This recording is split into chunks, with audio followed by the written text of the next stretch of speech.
If you took out student loans, it's more than likely that you'll be scammed at least 3 more times in your lifetime. Watch and see. Hey guys, I'm Mike, and I'm all about helping aspiring entrepreneurs become full-time entrepreneurs and stay motivated.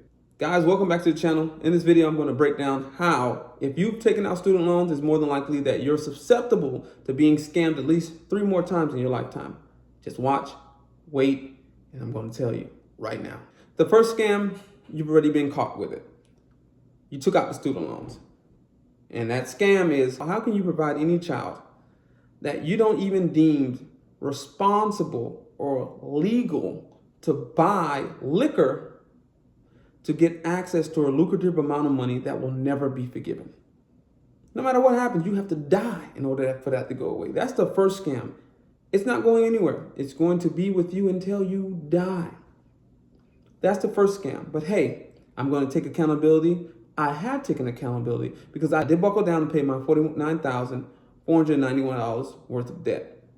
But that's the first scam, okay?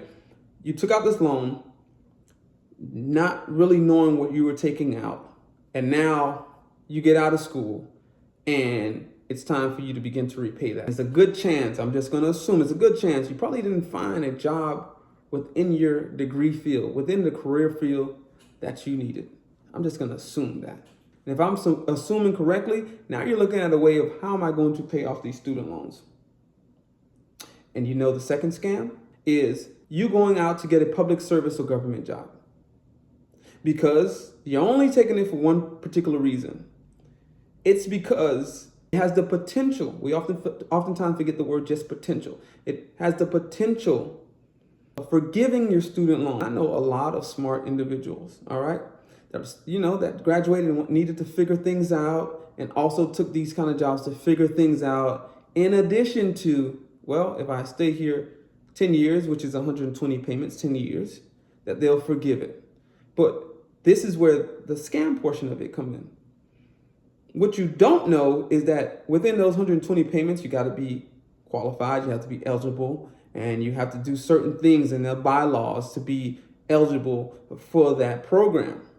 That may be the easy part, but what you don't know or don't recall or don't think of when you do this is that those variables can change every 4 years. With every new presidency coming in, with every new body of government coming in, those rules can change and you can become ineligible really quickly, or those variables can change drastically for you.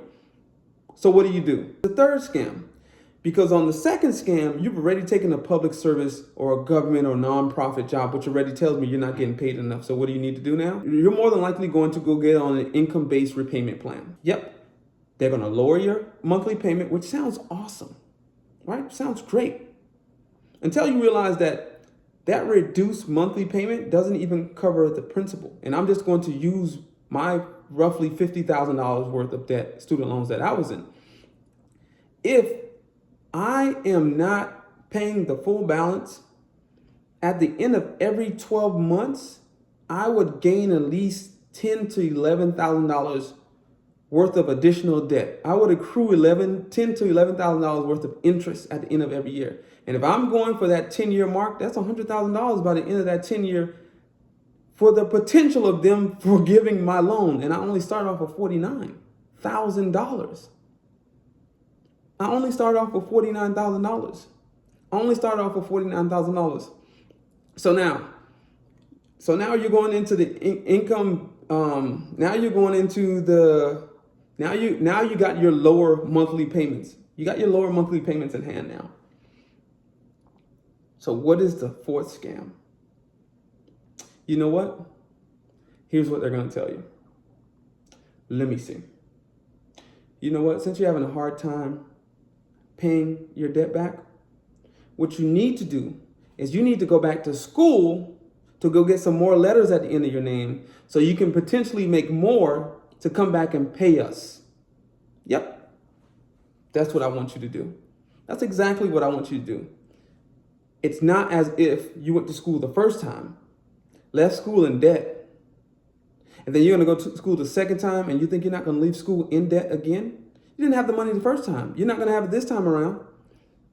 So none of this adds up to make sense for you to ever get out of the hole that you're going to be in. And that is the reason why I think it makes no sense, completely no sense, to say, you know what, I'm just going to die with these student loans.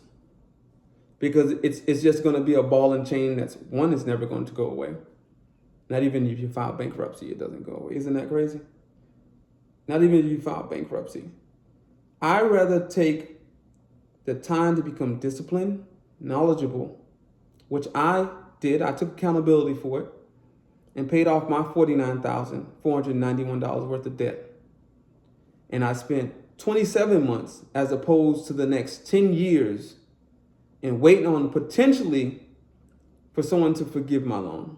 You have every capability of paying off your student loans. You have every capability of accomplishing this particular goal if you want to. It's going to come with sacrifices. It's going to come with some disciplines. What are you willing to give up for what you want? In those 27 months, here's what I gave up. I didn't go out. I didn't take any trips. I meal prep. I went to the job. I went to the gym. I went home. I managed my money. I did my best to become as financially literate as possible. I surrounded myself with me, myself, and I. I surrounded myself with healthy habits. I increased my value and my skill set so I could begin to make more money, because when I started this journey, I was only making $34,000. So if I can do it and begin to increase my salary, so can you. Do not exchange 10 to 20 years of your life when you can do it in potentially 5. Guys, this is all for motivational purposes. I hope you guys take the opportunity to weigh the pros and the cons, because your financial future is all dependent upon the decisions you make today. And I can guarantee you that student loan is also one of the reasons why you're at that 9 to 5 that you probably dislike. Guys, thank you for being here. Text in the chat below if you're on your journey to become debt-free from student loans. If so, how much student loans do you have? And if you decide not to pay off your student loans, please tell us why. Guys, watch the next video. I'll go through the process of what I actually did, tips, tricks on what I actually did to get out of this $49,441 worth of student loans in particular.